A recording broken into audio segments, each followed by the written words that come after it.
நான் பாண்டூர் கிராமத்தைச் சேர்ந்த விவசாயி ரவிச்சந்திரன். தற்போது வேளாண்மை நிதிநிலை அறிக்கையில் வேளாண்மை துறைக்கு எதிர்பார்த்த எதுவும் கிடைக்காதனால் விவசாயிகள் பெருத்தளவில் ஏமாற்றம் அடைந்தனர். குறிப்பிட்ட விவசாயிகளுக்கு நெல் விலை, கரும்பு விலை நிர்ணயம் செய்யாததாலும், உரங்கள் கிடைக்காததாலும் பெரிய அளவில் ஏமாற்றம் அடைந்துள்ளனர். குறிப்பாக விவசாய கடன்கள் தள்ளுபடி செய்யப்படும் என்று தேர்தல் வாக்குறுதியில் கொடுக்கப்பட்டது. அனைவரும் எதிர்பார்த்தனர், அதில் ஏமாற்றம் அடைந்தனர். விவசாய பட்ஜெட் என்பது ஏமாற்றம் அளிக்கும் பட்ஜெட்டாக தமிழக விவசாயிகளுக்கு அமைந்துள்ளது. விரைவில் தமிழக மக்கள் அனைவரும் விவசாய பட்ஜெட்டுக்கு எதிராக குரல் கொடுக்க முடிவு செய்துள்ளனர். என் பேர் ராமச்சந்திரன், நான் ஆட்டோ டிரைவர். எங்கள் அம்மா அப்பா விவசாயிங்க. நெல் விலை குறைகிறேன்னாங்க, அரிசி விலையை குறைக்கிறேன்னாங்க.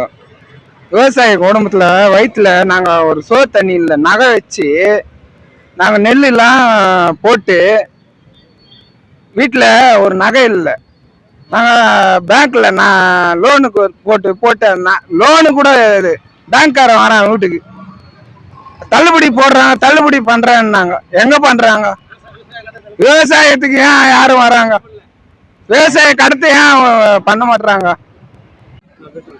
நான் திருத்தணி கிராமத்தை சேர்ந்த விவசாயி. தமிழக அரசு தாக்கல் செய்த நிதிநிலை அறிக்கை, வேளாண் நிதிநிலை அறிக்கை மிகவும் விவசாய பெருமக்களை ஏமாற்றம் அடைய செய்துள்ளது. தேர்தல் அறிக்கையில் குறிப்பிட்டபடி நெல்லிற்கோ கரும்பிற்கோ தேவையான அறிக்கை நிதியை வழங்கவில்லை மற்றும் கடன் தள்ளுபடியை சொல்லியபடி அதுவும் நிறைவேற்றவில்லை. உரத்தை மானிய விலையில் வழங்குவதாக கூறினால் அதை பற்றி எதுவும் குறிப்பிடவில்லை. இதனால் விவசாய பெருமக்கள் பெருத்த ஏமாற்றம் அடைந்துள்ளனர்.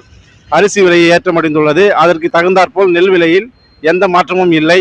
நெல் விலை இதனால் விவசாய பெருமக்கள் மிகுந்த ஏமாற்றம் அடைந்துள்ளனர். என் பேர் பரத், நான் திருவள்ளூர் பகுதியை சேர்ந்தவன். பட்ஜெட் தாக்குதலில் அரசாங்கம் எடுத்துள்ள முடிவுகள் சரியில்லை. அரசாங்கம் நிர்ணயிக்கப்பட்ட விலையுடன் நெல் விலை மிக குறைவாக உள்ளது, அரிசி விலை மிக அதிகமாக உள்ளது. இந்த பட்ஜெட்டில் அரசாங்கம் எந்த முடிவும் சரியாக எடுக்கவில்லை. இது அரசாங்கத்துக்கு மிகவும் தெரிவிக்கிறோம். தமிழக முதலமைச்சர் கூடிய விரைவில் முடிவு எடுக்க வேண்டும்.